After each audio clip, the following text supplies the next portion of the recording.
महाड चौदार तळे येथे भारतीय जनता पार्टीचे बूथ कार्यकर्ता सुपर वॉरियर संमेलन आणि निवडणूक नियोजन बैठकीचं आयोजन करण्यात आलं होतं। यावेळेला महिला आणि बाल विकास मंत्री अदिती तटकरे यांनी आपल्या भाषणादरम्यान माजी खासदार अनंत गीते यांच्यावर निशाणा साधत रायगड जेव्हा अडचणीत होता तेव्हा गीते साहेब कुठे होते असा सवाल केलाय। पाहुयात काय म्हणाल्यात अदिती तटकरे। मला गीते साहेबांना प्रश्न विचारायचा आहे, रायगड ज्या वेळेला अडचणीत होता त्यावेळेला तुम्ही कुठे होते? आम्ही सगळे ज्या वेळेला इथं जनतेसाठी इथल्या नागरिकांसाठी उपलब्ध होतो त्यावेळेला ते कुठे होते? आज त्यांचा पंचवार्षिक दौरा सुरू झालेला आहे।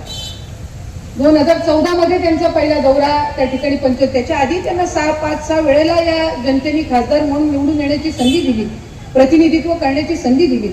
त्यांचा एक पॅटर्न आहे प्रवीण भाऊ, 5-5 वर्षांनी ते या ठिकाणी येतात।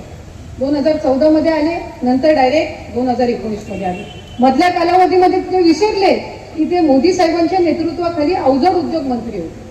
त्या अवजड उद्योग मंत्री पदाच्या कार्यकाळामध्ये उद्योग आले नाही, कुठलाही एकही नवीन उद्योग आला नाही। अवजड उद्योग पण आला नाही, साधा उद्योग पण आला नाही, मंत्री पण आले नाही आणि मंत्री आले। 2019 मध्ये ते आले, त्यांनी मोदी साहेबांच्या नावावरच निवडणूक लढवली। पण दुर्दैव असं की 5 वर्षाच्या कालावधीमध्ये मोदी साहेबांनी